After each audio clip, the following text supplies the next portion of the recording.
የሚስጥር ማህበራት በምልክቶችና ቁጥሮች ኃይል ላይ ከፍተኛ እምነት አላቸው።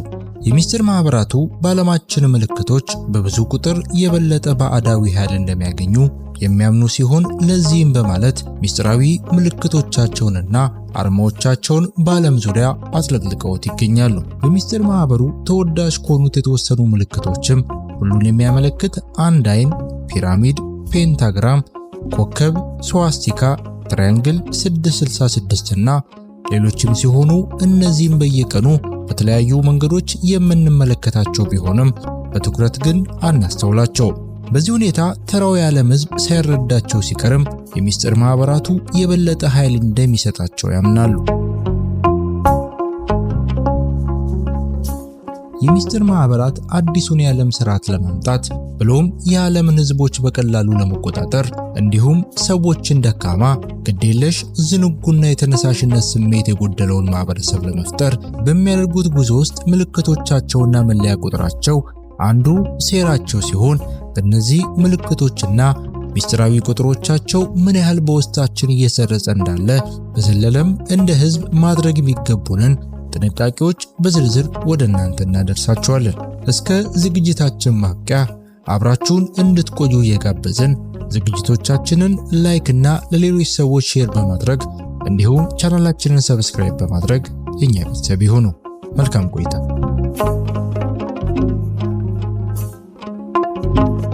እንደ የሚስጥር ማህበራቱ እምነት ከሆነ ምልክቶች ሲፈጠሩ የራሳቸው የሆነ ባዕዳዊ ኃይል እንደሚሰጣቸውና ይህ ኃይልም የምልክቶቹ ትርጉም ከተራው ሕዝብ በተደበቀ ቁጥር እየጨመረ እንደሚሄድ ይገልጻሉ። አንድ ምልክት 1000 ቃላት ነው የሚሉት የሚስጥር ማህበራት የምልክቶቹን ትርጉምና መልእክት ለመደበቅ የተለያዩ ዘዴዎችን የሚጠቀሙ ሲሆን ከነዚህም ዋነኛው የምልክቶቹን ትርጉም በተቃራኒው መልክ ለሕዝቦች ማቅረብ ነው። ለምሳሌ እርግብ ለዓለም ሕዝብ የሰላም ምልክት ስትሆን ለነዚህ ለሚስጥር ማህበራት ግን አይሲስ ለተባለች የግብጽ ጣዖታቸው የምትወከል ናት።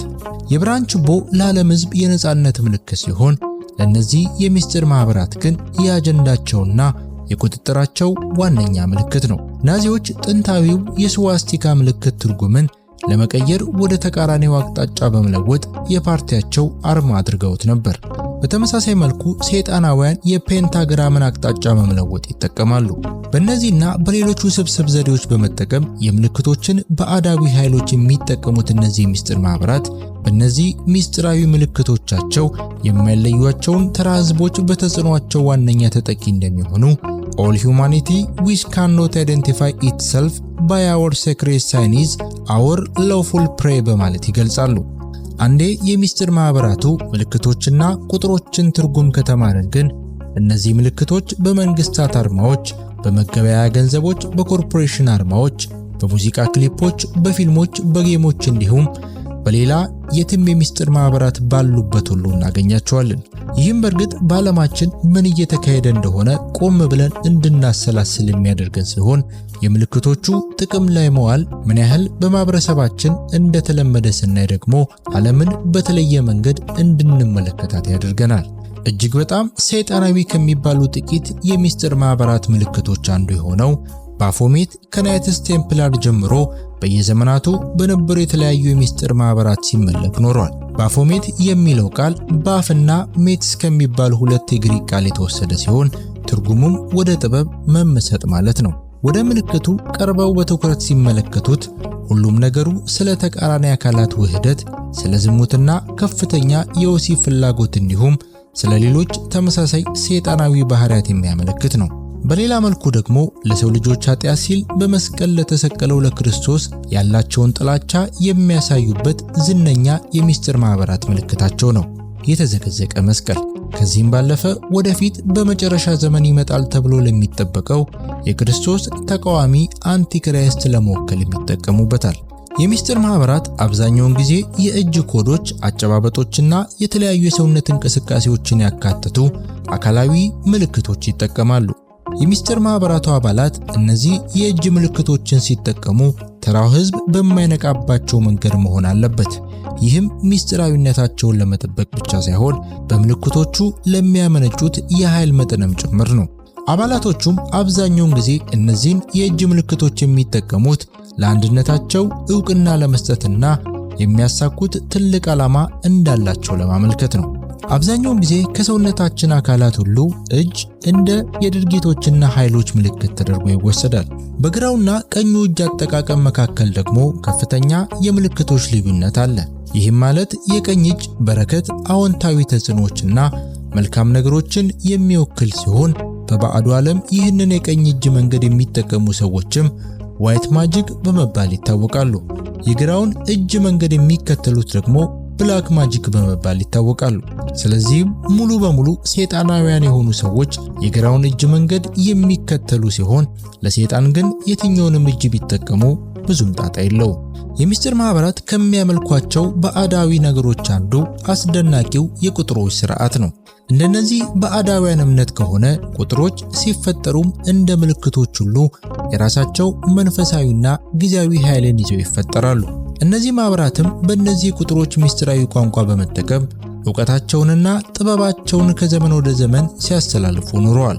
እንደ ተለያዩ አረማውያንና የባህር ቁጥር ተመራማሪዎች አባባል ከሆነም ቁጥሮች የእግዚአብሔር ሐሳቦች እንደሆኑና በተፈጥሯቸው ወይም የተለያዩ የአቀማመጥ ዘዴዎች በመጠቀም ስለ ሁለንተናው ዓለም የሚገልጹ ምስጢራትን ማግኘት እንደሚቻል ይገልጻሉ።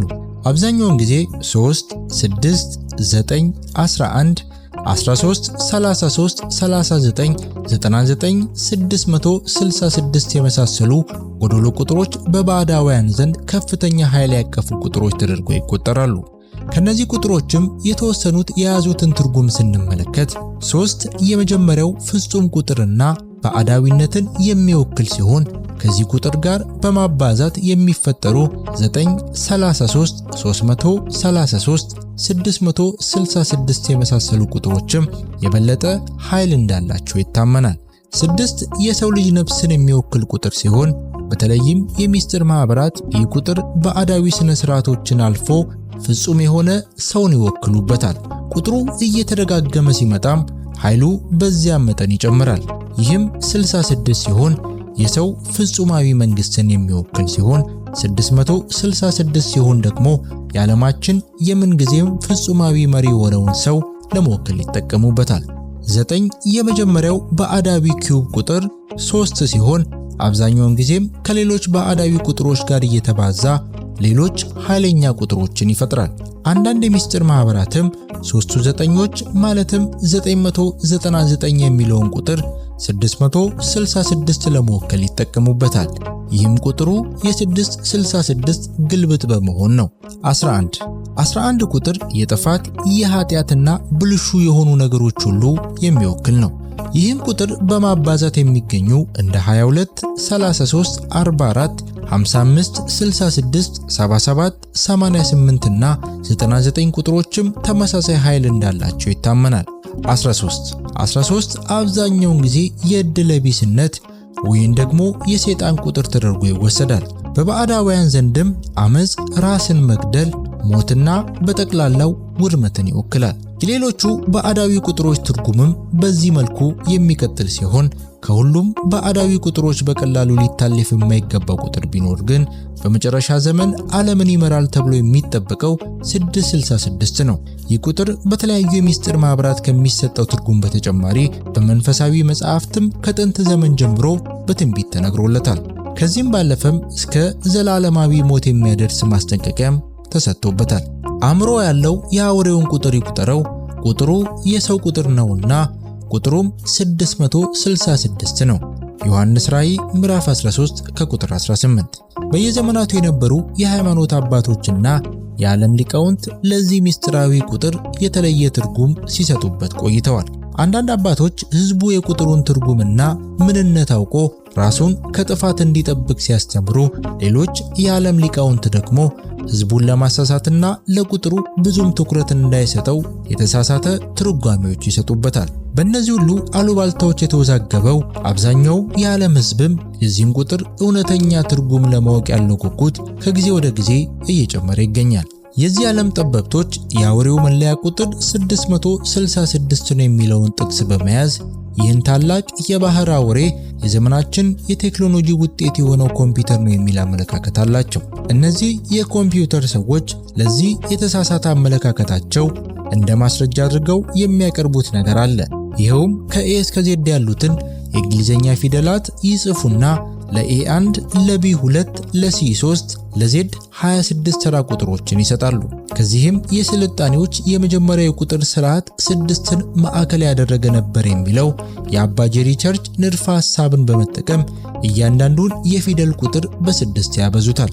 ከዚህ በኋላ በእንግሊዝኛ ፊደል ኮምፒውተር ብለው ይጽፉና ከሊስቱ ውስጥ የእያንዳንዱ ፊደል ቁጥር በማውጣት ሲደምሩት ውጤቱ 666 ይሆናል። ይህም ለጠቢባኑ የመጪው አውሬ የመለያ ቁጥር ነው። ኮምፒውተር የሚለው ቃል እንግሊዘኛው 8 ፊደላት አሉት። ከላይ እንደተመለከትነው እያንዳንዱ ፊደል የያዘውን ቁጥር አውጥተን ስንደምረው 666 ይሆናል። ይህን የሂሳብ አቀማመር መሰረት በማድረግም የዚህ ዓለም ጠበብቶች መጪው አውሬ ኮምፒውተር ነው የሚል ድምዳሜ ላይ ደርሰዋል። ዳሩ ግን በዮሐንስ ራእይ የተጠቀሰው የባህር አውሬ በመጽሐፍ ቅዱስ አገላለጽ ኮምፒውተር አይደለም፣ ሊሆንም አይችልም። በመጽሐፍ ቅዱስ አገላለጽ መጪው አውሬ ኮምፒውተር ሳይሆን የዕለተ አርብ ፍጥረት የሆነውና ቁመቱም 3 ክንድ ከስንዝር የሆነው ሰው ነው። በራእይ ምዕራፍ 13 ከቁጥር 18 ሐዋርያው ቅዱስ ዮሐንስ ሲጽፍ አእምሮ ያለው የአውሬውን ቁጥር ይቁጠረው፣ ቁጥሩ የሰው ቁጥር ነውና ቁጥሩም 666 ነው ብሏል። ይህም ማለት ብልህና አዋቂ አስተዋይም የሆነ ዕውቀት ያለው የአውሬውን መጠን ያውቃል። በሰው ልክ መጠን 3 ክንድ ከስንዝር ቁመት ያለው ነው። 666 ጅማቶች ያሉት የዕለተ አርብ ፍጥረት ሰብአዊ ፍጡር ነው ማለት ነው።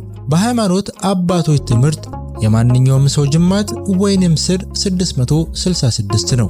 ይህንንም አክሲማኖስ የተባለው የጥንታውያን አብያተ ክርስቲያናት የሥነ ፍጥረት መጽሐፍ ያስረዳል። ስለዚህ ይህ አውሬ ተብሎ የተጠቀሰው ፍጡር ከሰው ወገን የሆነ በዕለተ አርብ የተፈጠረ የአዳም ወገን እንጂ ሌላ ፍጥረት አለመሆኑን ሐዋርያው ቅዱስ ዮሐንስ ሲገልጽ ቁጥሩም የሰው ቁጥር ነው አለ።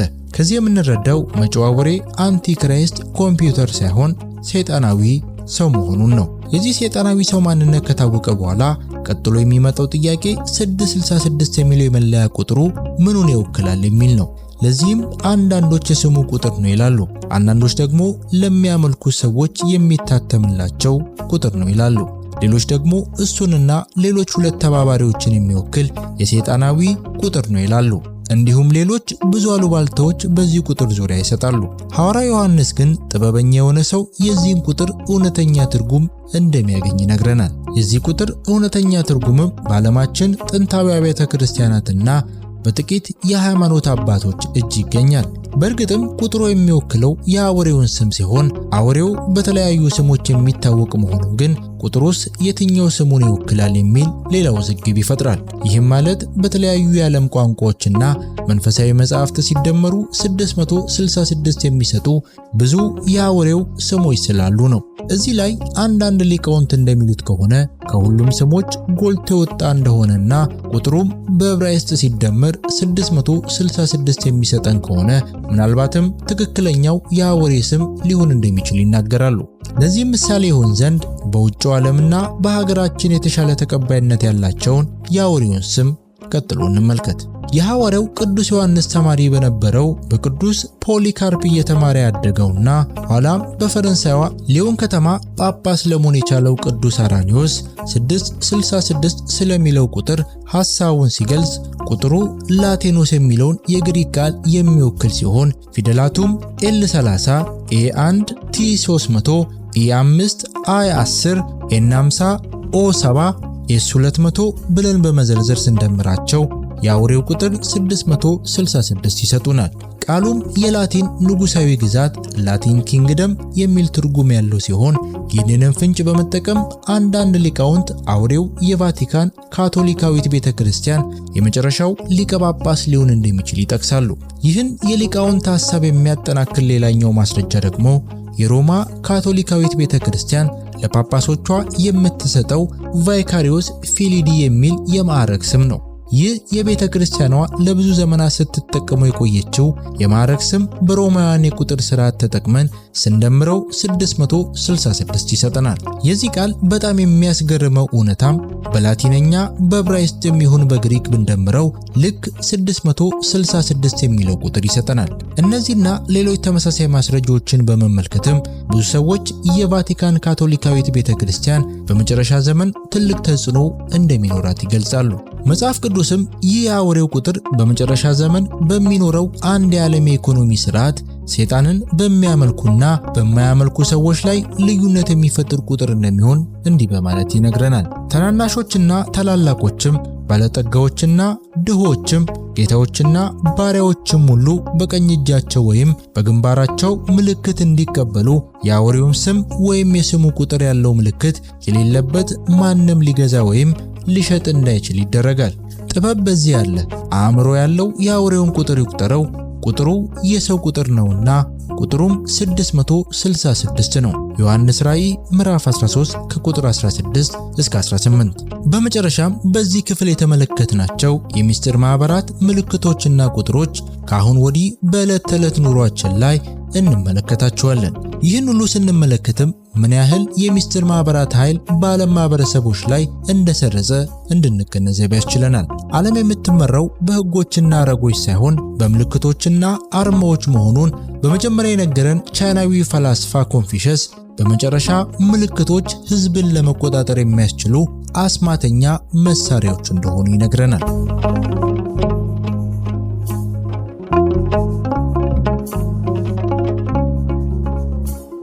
ውድ ተከታታዮች ለዛሬ ያዘጋጀንላችሁን ዝግጅት እዚህ ላይ አበቃን። በቀጣይ በሌሎች አዳዲስ መርሃ ግብሮች እንጠብቃችኋለን። ለቻናላችን አዲስ የሆናችሁ ሰብስክራይብ በማድረግ እኛ ቤተሰብ ይሁኑ። ቸር ጊዜ፣ ሰላም ያገናኘን።